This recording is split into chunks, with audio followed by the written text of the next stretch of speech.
آیا تھا کہ سب سے پہلے ہم نیت کریں گے۔ نیت کرنا وضو میں سنت کریمہ ہے، اسی طرح نیت کے بغیر بھی وضو ہو سکتا ہے۔ فرق یہ ہوگا کہ اگر ہم نے بلا نیت کے وضو کیا تو ثواب نہیں ملے گا، اور نیت کے ساتھ کریں گے تو انشاءاللہ وضو کا ثواب بھی حاصل ہوگا۔ اس کے بعد بسم اللہ الرحمن الرحیم پڑھ کر وضو کا آغاز کرنا چاہیے، اور بسم اللہ والحمدللہ کہہ لیں تو بہت بہتر ہے۔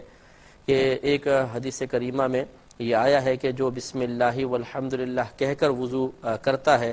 تو جب تک اس کا وضو قائم رہتا ہے اس کے نام اعمال میں فرشتے نیکیاں لکھتے رہتے ہیں۔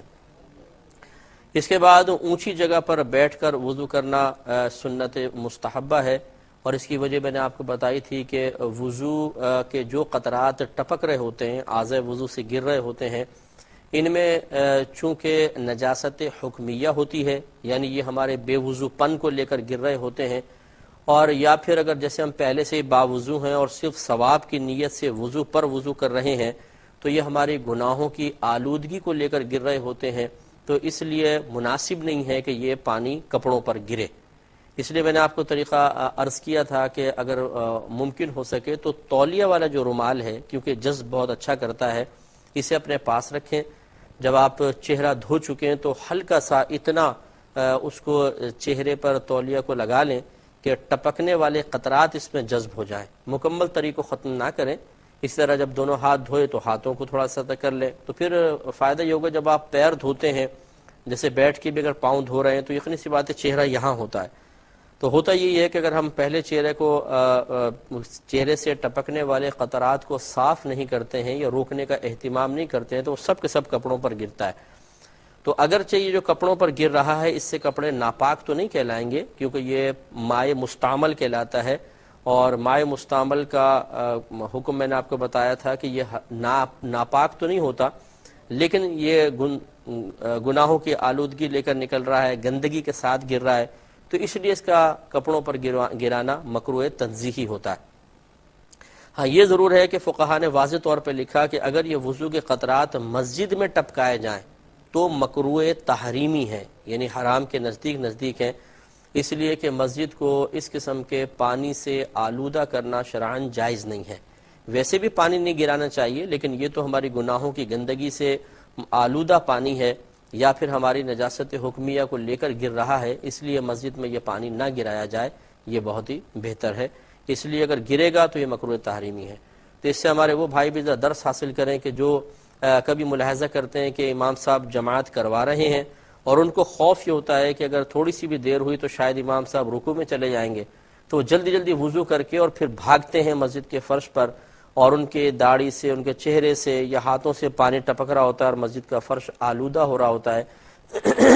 لیکن جماعت حاصل کرنے کا شوق اس گناہ کی راہ میں رکاوٹ نہیں بن پاتا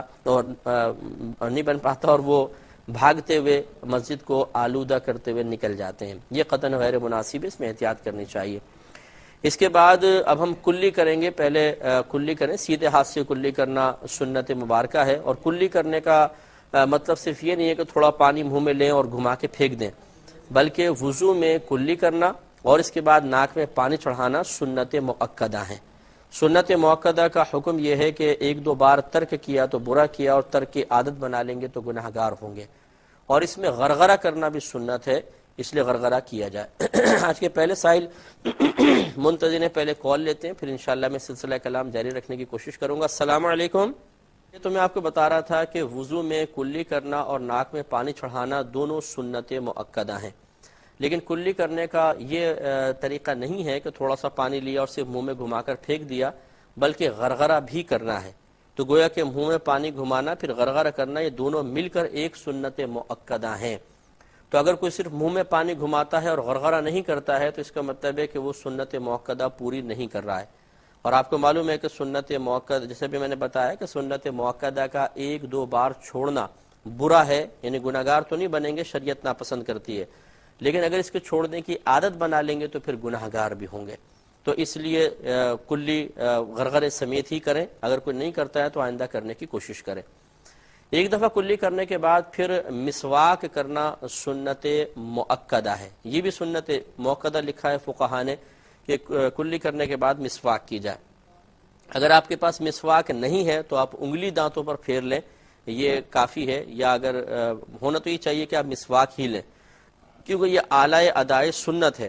تو اس کی جگہ یقیناً ٹوتھ برش نہیں لے سکتا ہے، لیکن بالفرض اگر کسی کے پاس مسواک نہیں ہے تو وہ ٹوتھ برش بھی کر سکتا ہے اور دانتوں پہ انگلیاں وغیرہ انگلی پھیر لے، لیکن ایک مسواک ضرور اپنے پاس لکڑی کی مسواک رکھیں، کہ یہ ہمارے نبی کریم صلی اللہ علیہ وسلم کی سنت مبارکہ ہے۔ تو اگر کوئی انگلی سے مل لے گا یا برش کر لے گا تو یاد رکھیں کہ یہاں دو سنتیں تھیں، ایک ہے دانتوں کو ملنا جس کو سواک کہتے ہیں، سواک مینس دانتوں کو ملنا،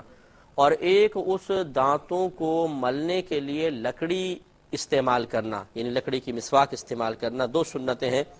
تو لہذا اگر کوئی دانت صاف کر لیتا ہے یعنی انگلی کے ذریعے یا برش کے ذریعے تو ایک سنت تو پوری ہو گئی، لیکن دوسری سنت بھی پوری کرنی چاہیے۔ تو اس لیے بہتر یہ ہے کہ آپ اپنے گھر میں ایک مسواک لے کے رکھ لیں، جب وضو کرنے لگے تو تھوڑا سا دانتوں پہ پھیریں تاکہ نبی کریم صلی اللہ علیہ وسلم کی سنت مبارکہ ادا ہو سکے۔ کلام